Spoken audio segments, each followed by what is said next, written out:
तो आज विजयदशमी का दिन, दशहरा का दिन, और यहाँ देखिए पुणे में जो दुर्गा उत्सव है उसका आज देवी माँ को फिर से वो जो स्वर्ग में जाती है ऐसी जो धारणा है उसे एक तरह से फेयरवेल देने के लिए यहाँ पर जो बंगाली समुदाय है, महिला है, वो यहाँ पर इकट्ठा हुई है।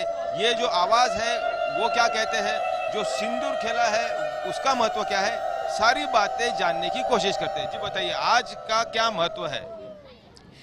जैसे बेटी जब घर से रवाना होती है अपने पिता के घर से, हम लोग ऐसे ही उनको सिंदूर लगा के, उनको मिठाई खिला के अपने घर भेजते हैं। वैसे ही माँ के लिए भी हम वैसे ही करते हैं, उनकी आरती करते हैं, उनको सिंदूर लगा के, मिठाई खिला के उनको अपने घर के लिए रवाना करते हैं। देवी माँ पूरे परिवार के साथ 5 दिन के लिए आती है स्वर्ग से और फिर से आज स्वर्ग में लौट रही है, तो आप ये जो एक आवाज़ कर रहे हो वो किस लिए?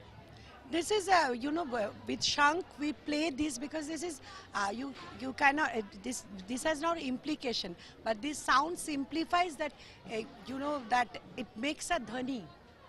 वातावरण शुद्ध करने की बात। वातावरण शुद्ध होता है and it will be very positive vibes it spreads. सिंदूर बहुत खेले हो, इसका क्या मायना है?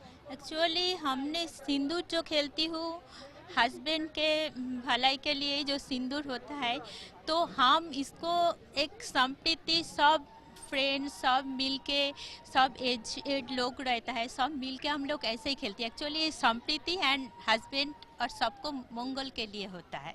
आज का दशमी दिन है, जो विजयदशमी बोलते हैं हम लोग। आज देवी माता का वरण करने के बाद उसके बाद हम लोग उनका विसर्जन होता है और फिर इवनिंग में उन शांति जल लेके फिर सब मीठा मुंह करते हैं होल ईयर के लिए। शांति जल होल ईयर रखते हैं, जैसे घर में स्प्रेड कर देते हैं तो निगेटिविटी चली जाती है, पॉजिटिविटी आती है। देवी माँ को जो भोग चढ़ा रहे थे वो क्या है?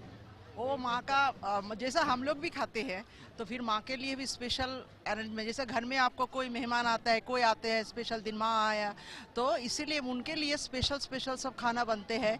और वही टाइम पे जितने सब है सभी लोग अच्छा कपड़े, अच्छा खाना, अच्छा सब कुछ देखना चाहते हैं। इसीलिए माँ जब आते हैं हमारे इधर तब हम लोग सभी लोग इस टाइम में हम लोग नया चीज़ नया सब कुछ करते हैं। ये जो आपका पूरा मंडल है ये 83वां साल है ऐसा कहा जा रहा है, उसके बारे में क्या बताएंगे? ये बहुत सबसे पुराना पूजा है। This is our 83rd year. पहले जिन्होंने किए, पहले बहुत साल पहले जिन्होंने ये बनाए, ये संसद ऑर्गेनाइज के, आप तो है नहीं, लेकिन वो इतना सालों से करिए, वो लेगेसी हम लोग चला रहे। हाँ, तो वैसे ही है, हमारे पहले जनरेशन भी किया, अभी नया जनरेशन आ रहा है, तो ये तो चलता ही रहेगा, तो 100 तो होना ही चाहिए।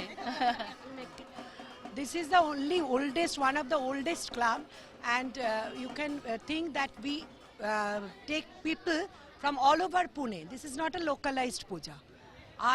This clubhouse is situated at Bhosle Nagar, but when we have that Sarvajanin, it is written very clearly Sarvajanin, so we include everybody, and you will be surprised to know Professor Dandekar has opened our Bhosle Nagar. देखिए यहाँ पे एक उत्सव का माहौल है और दुर्गा उत्सव मनाने का एक अलग सा रिवाज पुणे में देखने को मिल रहा है। कैमरामैन गोपाल हरने के साथ पंकज खेलकर, पुणे आज तक।